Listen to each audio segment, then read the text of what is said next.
Amém. Hoje nós temos a missão novamente de trazer a palavra de Deus neste lugar, e eu quero compartilhar com os irmãos uma mensagem que tem por título: Com Deus não existe barganha.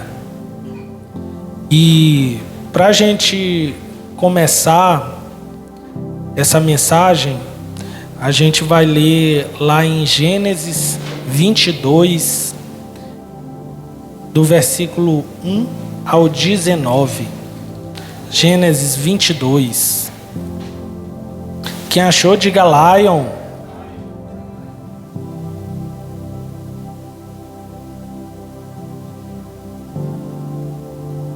Gênesis 22, versículo 1 até o 19.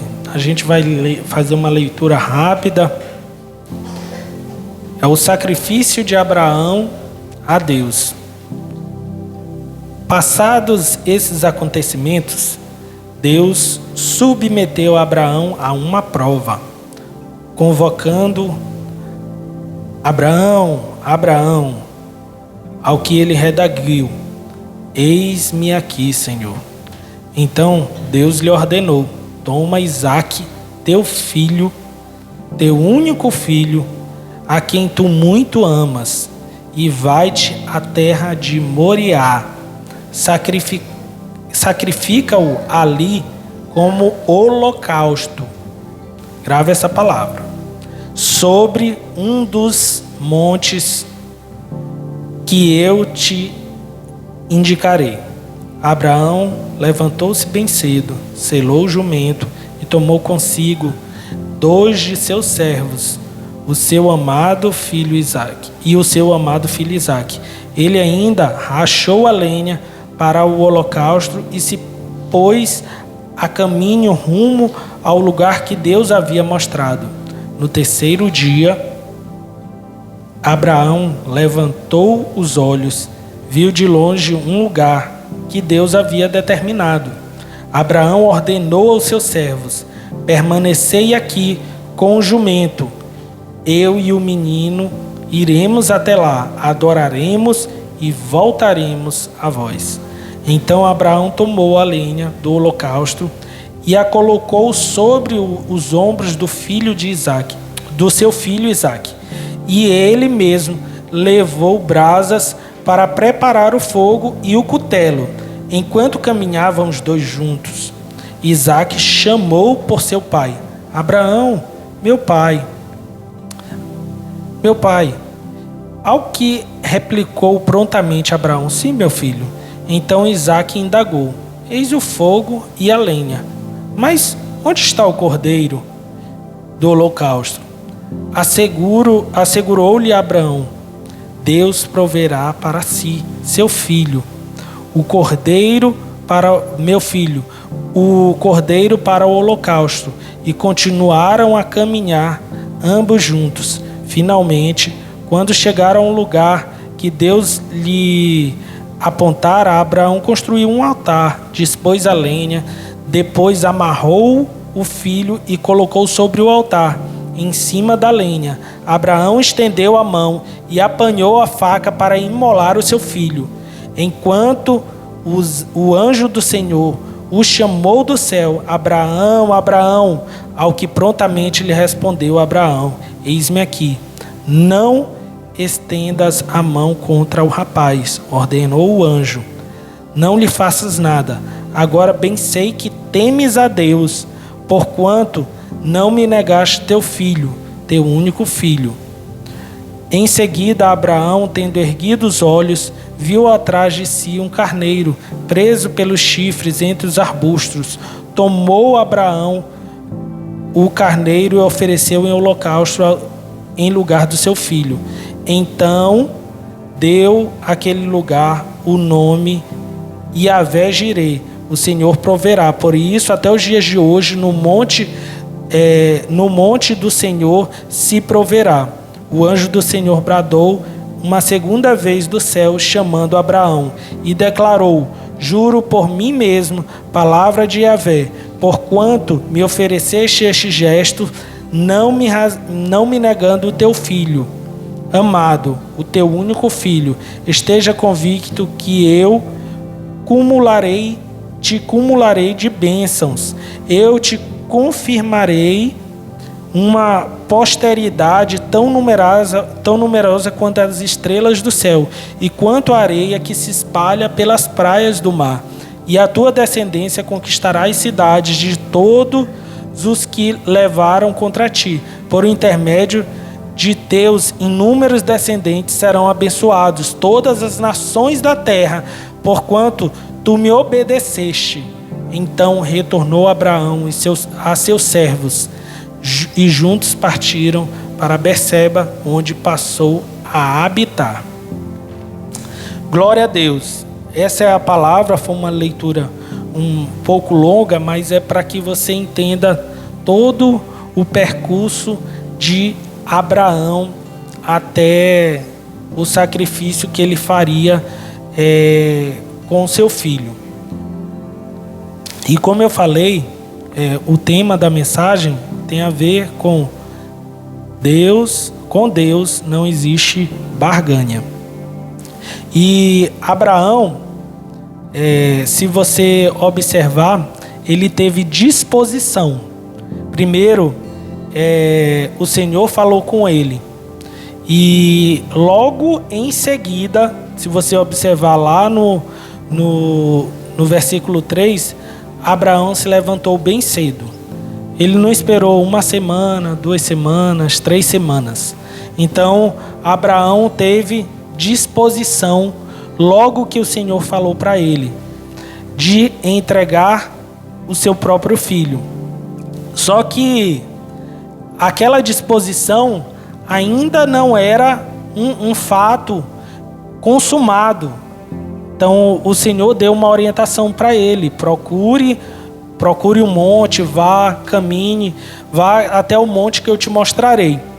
Só que esse caminho, ele não era curto, né? Alguém já caminhou 3 dias seguidos aqui? Ninguém, né? Eu acho que até viajar de carro 3 dias deve ser cansativo. Imagina caminhar 3 dias. Só que esses 3 dias... sobre o que Deus tinha pedido para ele, ele tinha que pensar, nesses 3 dias, ele tinha que pensar sobre o que ele iria fazer, né? E durante 3 dias, Abraão caminhou com o seu filho, e só ele sabia do que ele ia fazer. Ele estava levando o seu próprio filho para entregá-lo como sacrifício. E o Senhor, ele pediu um sacrifício chamado holocausto. Holocausto na Bíblia, ele é um tipo de sacrifício de entrega total, entrega completa. Por quê? Porque era quando o sacerdote pegava o animal, o melhor animal que tinha, e para que a oferta de holocausto fosse feita, tinha que ser o melhor. E tinha que ser uma entrega por completo, porque em outras ofertas tinha uma parte que ficava para o sacerdote. Mas nessa oferta de holocausto era diferente. O Senhor queria tudo. E foi isso que essa palavra holocausto quer dizer aqui, que o Senhor estava pedindo a Abraão: olha, eu quero uma oferta de holocausto, uma oferta que queime por completo, sem reserva. Tinha que derramar o sangue lá nas pedras do altar e entregar tudo.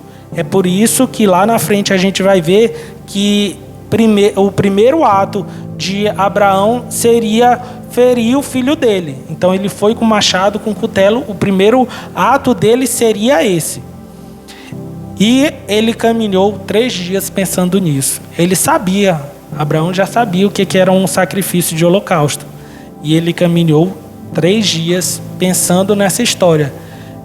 3 dias, estou levando o meu filho para sacrificar. Antes de sacrificar, eu vou ter que drenar o sangue, derramar o negócio. Então ele já sabia como fazia.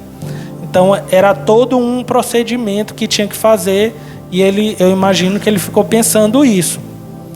E muitas vezes, quando o Senhor fala conosco, quando Ele tem um chamado para nós, você às vezes se levanta, né, para esse chamado. Só que no meio do caminho, nesses 3 dias pensando, de repente, você acaba pensando na entrega, né? O que eu vou ter que entregar, Senhor? Aí você começa meio que fazer negociações, né? Senhor, mas para que isso tudo? Não pode dar só essa parte aqui? Não, Senhor, mas o dia tem 24 horas, o Senhor não pode ser só 5 minutinhos? E é a indagação que muitas vezes a gente fica fazendo no meio do percurso, quando o Senhor fala conosco. E nesses 3 dias não foi diferente com Abraão. Abraão, ele precisou caminhar 3 dias pensando na entrega, naquilo que ele faria, mesmo depois dele ter encarado o desafio. E lá na frente, depois desse caminho de 3 dias, Abraão teve fé. Ele foi um homem de fé, porque ele foi com 2 servos, né? E disse assim: olha, a partir daqui só vai eu e o meu filho. Ele nem queria testemunha para esse negócio, ele ia matar o filho dele. E ele disse: olha,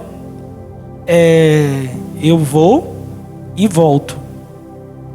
Ele já tinha a fé que ele voltaria. Ele não sabia como, porque ele sabia que ele ia entregar. Ele tinha certeza disso também, mas ao mesmo tempo ele tinha certeza que o Senhor era Deus poderoso acima de todas as coisas. Ainda que ele tivesse que fazer aquela entrega, ele voltaria. E o que diz o versículo 5? Eu e o menino iremos até lá, adoraremos e voltaremos a vós. Então ele teve a convicção daquilo da entrega dele, e que o Senhor não deixaria faltar nada para ele. Aí eu abro outro parêntese aqui, que sobre entrega. Às vezes você está disposto a entregar tudo, mas no meio do caminho você perde a convicção, você perde a fé daquilo que o Senhor mandou você entregar. Você perde a convicção que do Salmo 23. Salmo 23, o Senhor é o meu pastor e nele não terei falta. A tradução mais correta seria assim: é que nada me falta? Não, no Senhor não vou ter falta de nada. Então, se a sua entrega for completa, Abraão poderia já falar o Salmo 23, olha, o Senhor é meu pastor e nele não terei falta, por isso eu vou lá, adoro e volto. Ele já tinha essa fé. E que você não possa viver esse engano que a entrega vai te tirar alguma coisa. Wellington, mas tu está falando de entrega, aí não vai me tirar? Não vai tirar nada do que você precisa. Realmente. Porque às vezes você acha que precisa, mas o que realmente você precisa, às vezes você não consegue compreender. Por isso que é importante você fazer a entrega completa. E seguindo, o Abraão, ele tomou a lenha do holocausto, colocou sobre os ombros de Isaac. Alguém sabe mais quem carregou uma madeirazinha assim? Um filho também, foi um filho. Teve outro filho que carregou uma madeira antes de morrer. Foi Jesus. Então,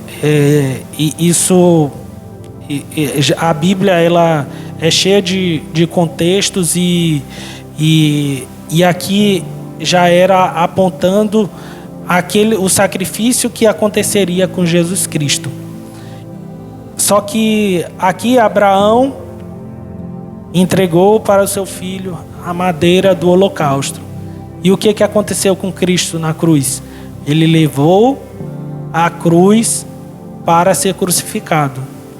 Qualquer semelhança não é coincidência. Porque aqui Deus estava pedindo um sacrifício, o sacrifício que ele mesmo faria. E Abraão, ele colocou a lenha sobre os ombros de Isaque. Só que aquele que vai ser sacrificado, ele poderia reclamar, né? Pai, eu tenho que carregar a lenha ainda. Só que ele não reclamou. E o Isaque foi, ele fez apenas uma pergunta. Pai, peraí. Tem a lenha, tem o fogo, tem a machadinha aí, mas cadê o cordeiro? Ele já sabia mais ou menos como é que era o sacrifício. Olha, tem que ter a lenha, tem que ter o machado para matar o animal e tem que ter o fogo. Beleza, tinha tudo isso. E pai, cadê o sacrifício? Ele, sabiamente, Abraão disse: o Senhor vai prover. É por isso que o monte até hoje é chamado de Deus proverá.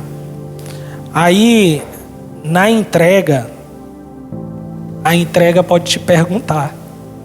Aquilo que você vai entregar, ele pode te fazer alguns questionamentos, que às vezes é de você mesmo o questionamento.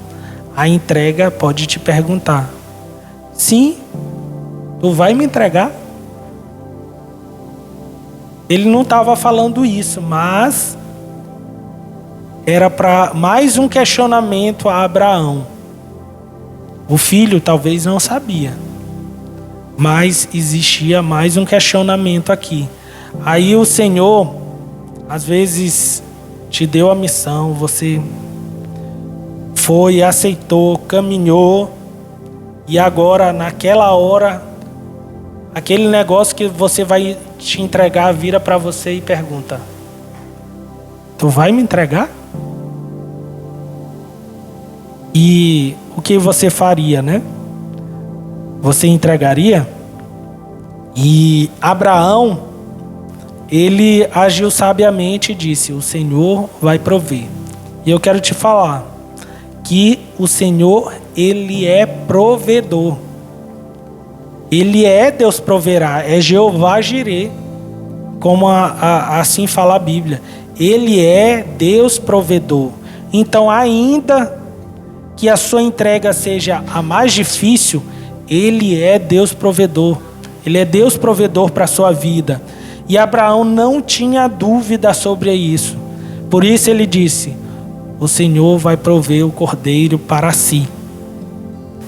Só que essa caminhada, ela não terminaria ali, apenas no questionamento do seu filho. Era um questionamento, mas ele nunca reclamou, ele nunca se negou. Então, existia um outro cordeiro que, ao subir ao madeiro, ele não reclamou. Quem foi? Jesus Cristo. Então, eu quero te falar que Jesus, ele nunca reclamou em ser o sacrifício. Ele foi o sacrifício vivo. Então, ele foi o sacrifício para salvar a sua vida. Ele quer te dar vida. E o Senhor, ele é o Deus provedor. Só que Abraão, ele não parou aí. Ele começou a arrumar todo o altar lá, preparou o altar, colocou a lenha e amarrou seu filho. Seu filho devia ser já um homem jovem e tendo alguma força. O filho dele reclamou: pai, peraí, vai me amarrar para quê? Isaque não questionou. Por isso que ele também foi um cordeiro que já apontava para o Cordeiro de Deus. Isaac não reclamou de ser amarrado. Ele foi amarrado e Abraão foi fazer a sua entrega. Mas antes de fazer a entrega física, Abraão já tinha entregue no seu coração o seu filho. Porque aquele ato de 3 dias depois de avançar até a última consequência, Abraão já tinha entregue. Porque antes de você tomar uma atitude tão radical e drástica, ele já tinha tomado essa decisão no seu coração.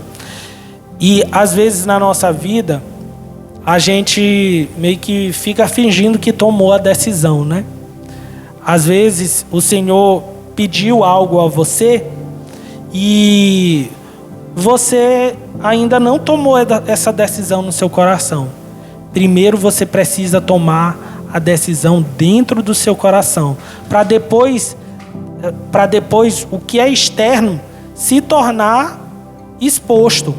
Porque as coisas, elas não acontecem de fora para dentro.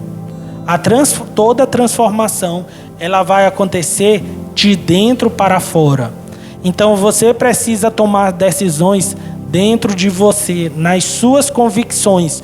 Abraão já tinha quebrado as suas convicções, porque ele certamente tinha algumas convicções sobre o meu filho amado, aquele que era o filho da promessa. Ele podia de repente questionar: Senhor, mas vamos lá,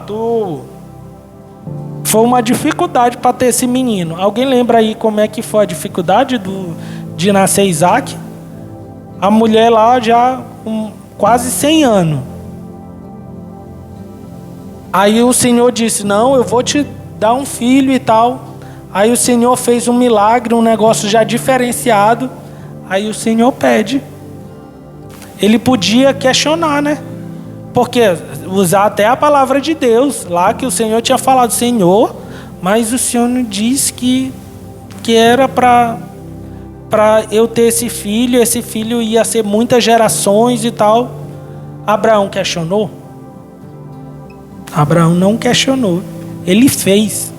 Ele foi atrás, então ele tomou a decisão no seu coração. Então você precisa tomar as primeiras decisões, são nas suas convicções e no seu coração. Não dá para você fazer assim: Deus, eu vou tomar um pedaço da decisão, depois eu tomo outro. Não tem como fazer isso. Você precisa tomar a decisão no seu coração por completo. Não tome meias decisões, tome a sua decisão por completo. E eu quero lhe dar uma notícia de que às vezes Deus lhe pede algo, mas Ele não precisa. Você acha que Deus precisava de Isaac queimado como holocausto? Deus precisava de jeito nenhum. Às vezes você acha na sua mente que de repente que o Senhor ele precisa de algo que é seu. Não, o Senhor precisa da minha oferta, a casa de Deus precisa da minha oferta, a casa do Senhor precisa dos meus dízimos, das minhas premissas. O Senhor não precisa de nada disso. Tem um versículo lá em Mateus, Ageu 2:8, que fala justamente isso, que Deus é o dono do ouro e da prata. Ele não precisa daquilo que é seu.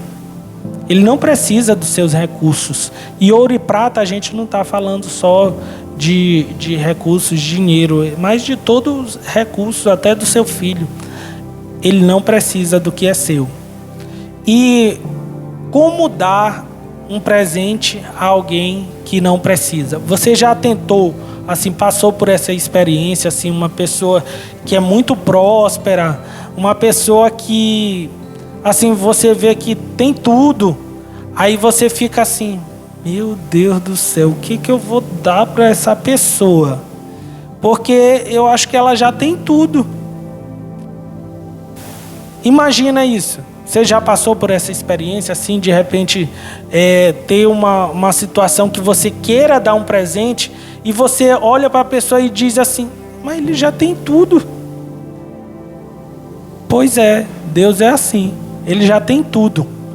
Mas aquilo que você pode entregar, ele vai ter uma simbologia e uma representação maior do que aquilo que você está entregando. Não é sobre aquilo que você entrega, porque de repente para você custa muito, ou lhe custou muito. Às vezes você acha que isso é muito grande, eu passei minha vida toda para conquistar isso. Mas para o Senhor, assim, Ele é o dono de tudo. Então, às vezes a gente pensa que aquilo que a gente acumula aqui é representativo, é importante, mas não é. Você sabia, esses dias a lagoa ali estava queimando bastante, né? Imagina que aquele fogo fosse na sua casa, ou pegando assim na sua casa. De repente você passou uma vida inteira para conquistar uma casa e tudo aquilo que tem na sua casa. Aí o fogo foi lá e puf, queimou tudo. E você não tinha seguro, tá? Que Léo já certamente calculou ali a questão do seguro. Que eu sei como é que é a cabeça. Ele já estava calculando, não tem galho não, porque tem seguro. Então, já imaginou se o fogo fosse na sua casa? Queimou tudo. E aí, é importante ou não é importante? É importante para você. Só que para Deus, aquilo que você construiu não é mais importante do que você. Você é mais importante do que o que você tem. Eu não sei se você já fez essa conta. Às vezes as pessoas dão mais valor às coisas do que às pessoas. Às vezes dão valor às vezes a gente tem olhado bastante esse movimento no mundo contemporâneo, que às vezes as pessoas dão mais valores a animais de estimação do que a pessoas. Há algo de errado em cuidar de um animal?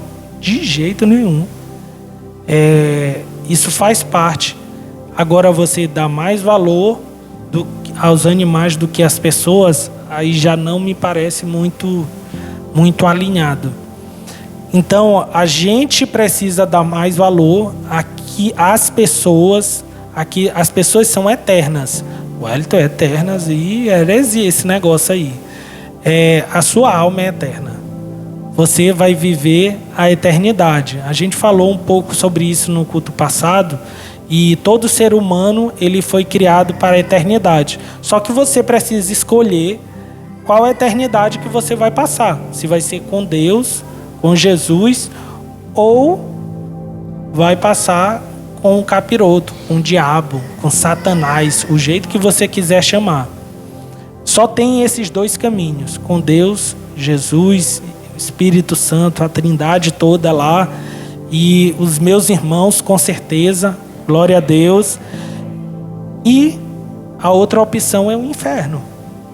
Então, é por isso que a sua alma vale muito, muito mais do que tudo que pode se acumular aqui na terra.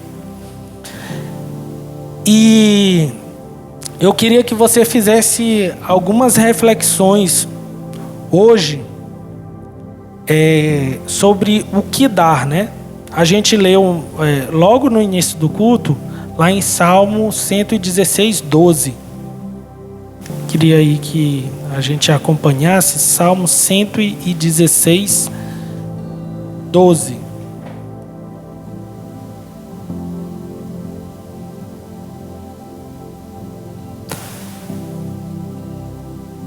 Como poderei retribuir ao Senhor todos os seus benefícios para comigo? Então, o Senhor, Ele já tem te dado tudo. E o salmista Davi já fez essa reflexão aqui. O que darei ao Senhor por todos os teus benefícios? O Senhor, Ele te deu vida, saúde, o respirar. Se as suas pernas estão funcionando agora, seus olhos estão funcionando, seu cérebro está em perfeito estado, você está conseguindo me compreender, é uma dádiva, é um presente, porque nem todo mundo está tão bem assim. Então entenda que o Senhor, Ele já tem te dado tudo. Tudo, todos os recursos Ele já te entregou, já deixou disponível a você. E o salmista Davi ficou reflexivo em pensar: o que darei eu ao Senhor por todos os seus benefícios? E como eu falei anteriormente, lá em Ageu 2:8, o Senhor não precisa dos seus recursos, porque Ele já é o dono do ouro e da prata. Você é quem precisa entregar. Aí eu quero abrir mais um versículo lá em Lucas 12, 13 e 15.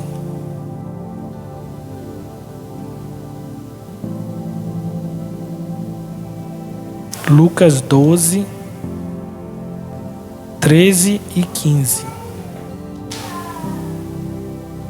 13 ao 15.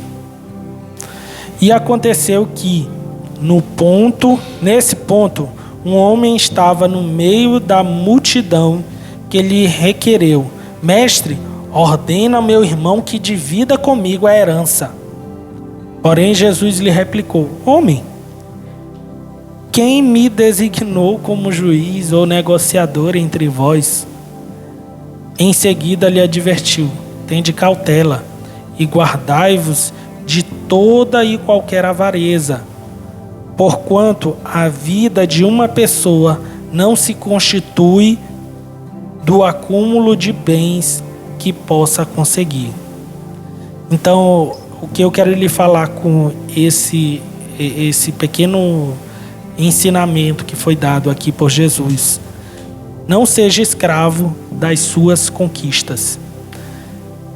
Às vezes a gente avança na nossa trajetória de vida e a gente fica apegado às vezes às coisas que tem, porque às vezes foi difícil para você conquistar. Às vezes não é muito, mas foi batalha para você conseguir. De repente a bicicleta que você tem, de repente o carro que você tem, o tênis que você tem, ou aí eu estou falando de situações mais materiais, mas entenda isso para a questão espiritual, aqueles dons que o Senhor te deu também. Mas essas suas conquistas, elas não podem lhe fazer escravo. Existem pessoas, o que é essa questão da avareza? Existem pessoas que são escravas do dinheiro. E escravo do dinheiro não é a pessoa que é rica. Isso não tem nada a ver. Às vezes tem pessoas que têm poucos recursos, mas são escravos do dinheiro. Tem pouquíssimos recursos, mas são escravos do dinheiro. Porque às vezes ele não tem uma boa relação com o dinheiro. Às vezes chega o dinheiro na mão dela, quando chega, ela se sente o máximo, aquilo enche o coração. O problema não é você ter dinheiro no bolso, o problema é ele passar para o teu coração. Enquanto o dinheiro estiver somente no bolso, não vai ter problema nenhum. A prosperidade é uma dádiva também, é importante. Só que o problema é quando esses recursos eles começam a infiltrar em seu coração. E isso pode envenenar você. E, novamente, não se trata sobre um grande volume de recursos ou pouco volume de recursos. Às vezes, pouco volume de recursos corrompem as pessoas. Tem muitas pessoas que até matam por dinheiro. Ah, quanto é o assassinato? Ah, é R$3.000. R$3.000 é um dinheiro razoável, mas vale a vida de uma pessoa? Não vale. Mas, às vezes, por pouco dinheiro, há uma briga na rua, há um carro amassado. Vale a vida de alguém? Não vale, mas às vezes no mundo vale. Porque o carro amassou, o carro arranhou, aquilo dali aconteceu, não vale. Mas as pessoas têm o coração contaminado com o dinheiro, com os recursos materiais e começam a dar mais valor a isso do que as próprias pessoas, do que a sua própria alma. Então, é importante que a gente se afaste desse negócio que é a escravidão. Então, a avareza, ela pode lhe trazer uma escravidão. E a avareza não só sobre muitos recursos, mas a avareza, às vezes, com poucos recursos, ela pode estar acontecendo. E para... Eu gosto sempre de fazer essa pergunta, se alguém já viu isso, que de repente em algum lugar já aconteceu, mas eu nunca vi. Caminhão de mudança atrás do caminhão funerária. Alguém já viu? Ninguém. Graças a Deus ainda não apareceu essa situação. Às vezes você pode pensar que você acumulou riquezas aqui, se evoluiu e tal, gastou muito tempo e muitos recursos seus para acumular riqueza. Bacana. Só que você chegou em determinada idade e a vida acabou. E aí, esses recursos, eles vão servir para quê? Qual é a serventia desse recurso? Ele pode lhe trazer a saúde de volta? Recurso nem sempre vai trazer a saúde de volta. Às vezes pode dar um empurrãozinho, uma ajuda e tal, mas a maioria dos casos mais problemáticos, mais difíceis, recurso nenhum resolve. Então você pode ter muitos recursos, mas não vai conseguir solucionar algumas coisas, inclusive a morte. Não tem como solucionar a morte através de recursos. Alguns já até estão tentando resolver isso, né? Embala o cara depois que morre, bota no gel, não sei o que, muda o sangue dele por um gel, para um dia, se a ciência, não sei o que, resolver alguma situação para reavivá-lo, resolve a vida dele. Só que não existe. Não existe solução para a morte. Depois da morte, segue-se o juízo, né? Que é aqueles caminhos que a gente já falou. Então, como ninguém viu esse caminhão de mudança, aí você pode fazer a reflexão. Para que eu acumulo tantos recursos? Ou para que eu estou dando tanto valor aos recursos? Provérbios 23, versículo 4 e 5. É um conselho aqui. Não chegues à exaustão na tentativa de conquistar riqueza. Tem bom senso. Os bens e o prestígio desaparecem como um piscar de olhos. Criam asas e voam pelo céu como a águia. Então, aqui Salomão, né? Ele estava dando um conselho para que Você não busca os recursos até a sua exaustão. É para ter o bom senso. O Wellington aqui está dizendo que eu devo parar de trabalhar e esperar as coisas caiam do céu. De forma alguma. O conselho aqui é para você não exaurir, não encerrar todo o seu tempo. Às vezes você está tão focado nas situações que você pode ter na vida, naquele serviço, naquele trabalho, naquela conquista que você está focado em trazer. Não há problema nenhum nisso. O problema é você chegar à exaustão. A exaustão é quando você não tem mais forças para fazer mais nada, porque você está exausto. Alguém já ficou exausto, assim, cansado, até a exaustão de não conseguir, não, só quero deitar, não consigo mais fazer nada, quero deitar, só quero deitar. Então, às vezes, a gente passa por situações assim. A gente avança. Poxa, eu tenho que conquistar isso, eu tenho que conquistar aquilo, e vou até o limite da exaustão. Aí eu quero falar aqui de um testemunho que já aconteceu comigo há alguns anos atrás. Eu já trabalhava na empresa que eu trabalho hoje, e eu estava em um projeto, e o projeto tinha um curto espaço de tempo para aquele projeto ser entregue. E necessariamente eu tinha que trabalhar muito mais do que 8 horas no dia. Então, às vezes, eu saía do trabalho tipo meia-noite, meia-noite e meia, e 7h30 eu estava de volta. Eu só ia dar uma piscada em casa e voltava. Chegando à exaustão quase completa. Às vezes eu chegava meio assim, piscando.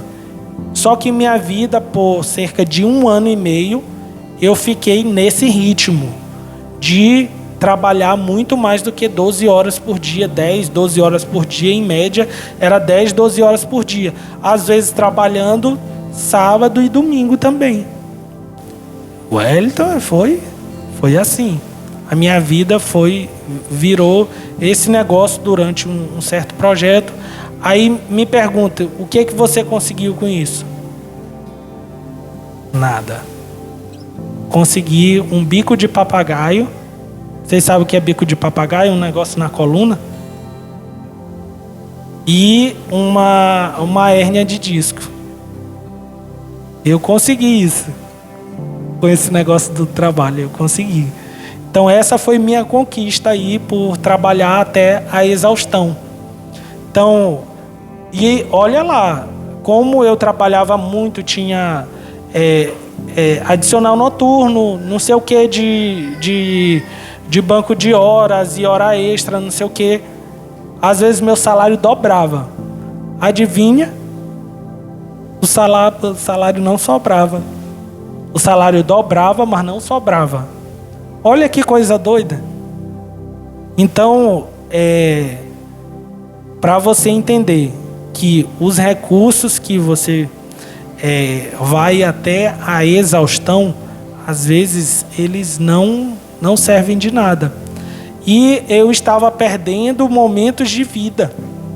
Eu perdi momentos de vida ali, e tem uma consequência até hoje, porque o bico de papagaio continua aqui.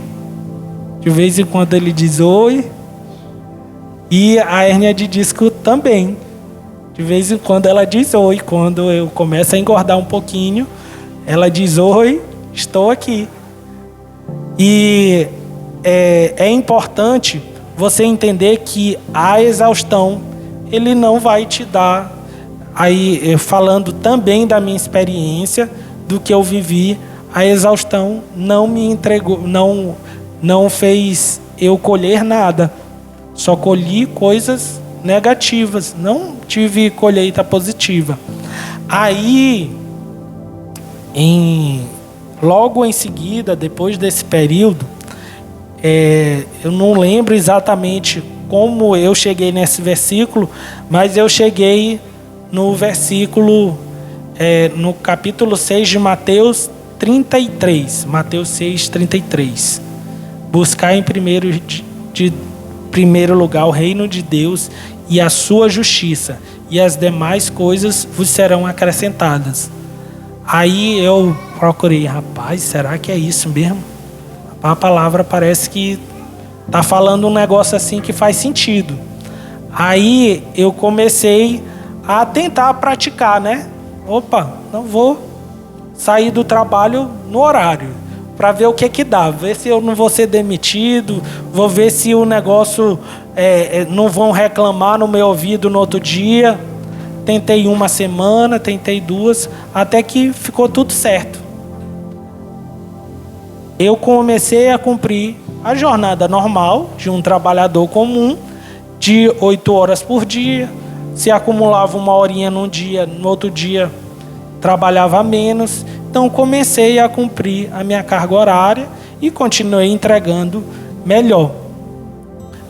Continuei entregando aquilo que eu fazia de melhor. E o que aconteceu depois que eu comecei a entender isso, dar tempo? Por exemplo, na época eu tinha ensaio na igreja e tal, era dia de quarta-feira, se eu não me engano. Era quarta e sábado de manhã, ou era terça e sábado de manhã. Eu dificilmente ia nesse período, dificilmente ia para o ensaio. Então, quase que eu eu só aparecia na igreja às vezes no domingo, às vezes, quando dava tempo. Aí eu comecei a reconsiderar essas situações e ter como prioridade o reino de Deus. Era só o ensaio, era só a ida ao culto? Não, mas isso era um reflexo, era só a demonstração do quanto eu não estava priorizando as coisas do reino. E eu comecei a priorizar as coisas do reino e as coisas começaram a acontecer. Só para vocês terem ideia, eu acho que eu passei uns 6 anos mais ou menos, uns 3 anos mais ou menos numa função X lá.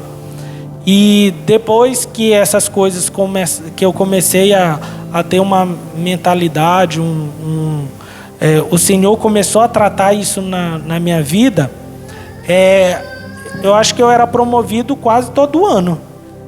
Eu fui promovido umas 3 vezes, ou promoção, ou um reajuste salarial.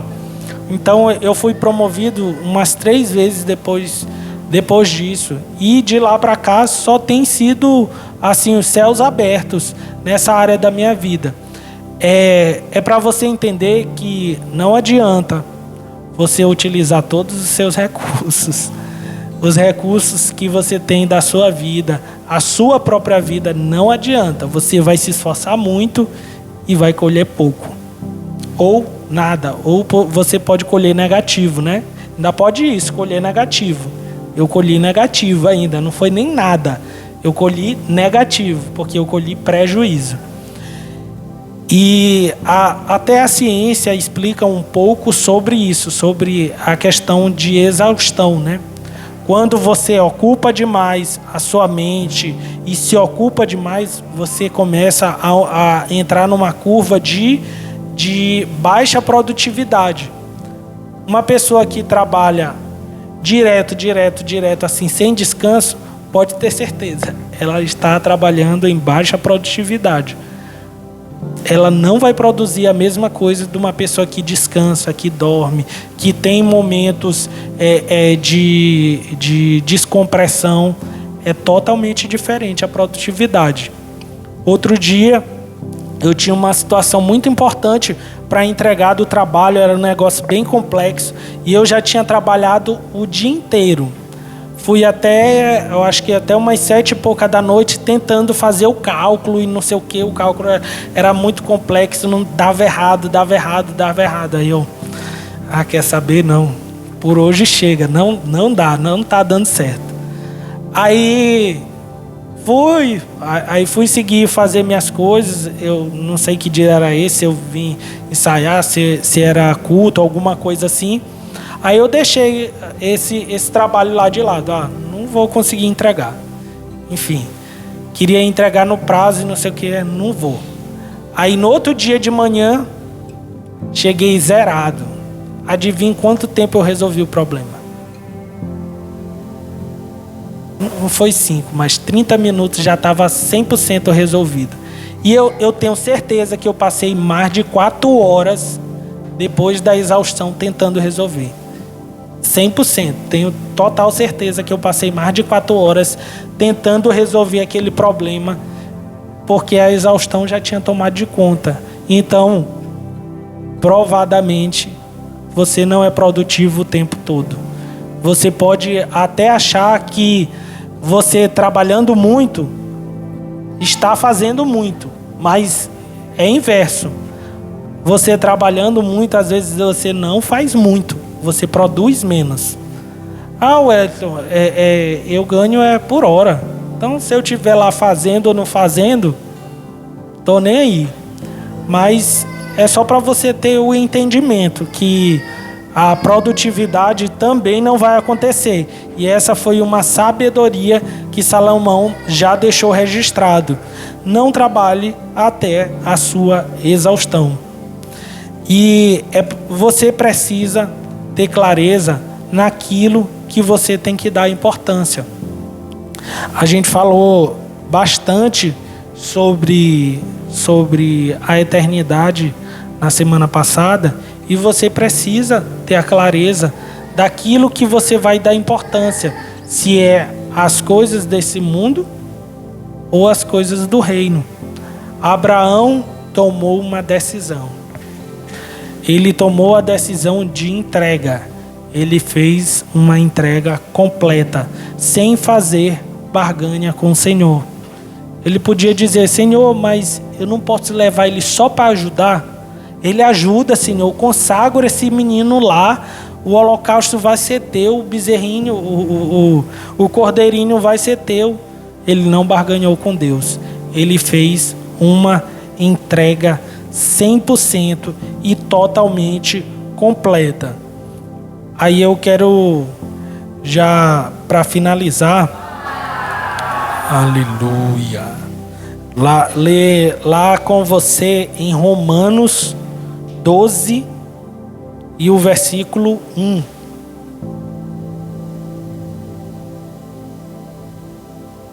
Diz o seguinte: portanto, meus irmãos, rogo-vos pela misericórdia de Deus, que apresenteis o vosso corpo como um sacrifício vivo, santo e agradável a Deus, que é o vosso culto lógico. Em outras versões fala racional. E o que você quer entregar hoje? O que você precisa entregar hoje? É algo que você está colocando no lugar de Deus? Às vezes o Senhor, Ele está lhe pedindo algo e você não está entregando, você está sendo resistente. Então não resista ao que o Senhor está pedindo a você. Às vezes você resistir vai lhe fazer retroagir. Que eu falei do meu testemunho, eu regredi e colho consequências até hoje. Então não procure consequências amargas para o tipo de entrega que o Senhor está lhe pedindo. O que o Senhor está lhe pedindo hoje? Aí eu quero que você se ponha de pé para a gente nos colocar diante de Deus aqui, você fazer a sua própria entrega a Deus. E Paulo já falou que nós precisamos nos apresentar e fazer entrega, fazer um sacrifício vivo a Deus, um sacrifício santo e agradável. Esse é o culto ao Senhor. É você fazer entrega por completo. A gente falou de uma entrega de holocausto. Hoje você tem uma oportunidade de fazer a sua entrega por completo, entrega de holocausto. E que o Senhor, Ele possa fazer com você, constranger você a fazer essa entrega completa. E eu quero que você curve a sua cabeça e ore comigo sobre essa entrega que você precisa fazer.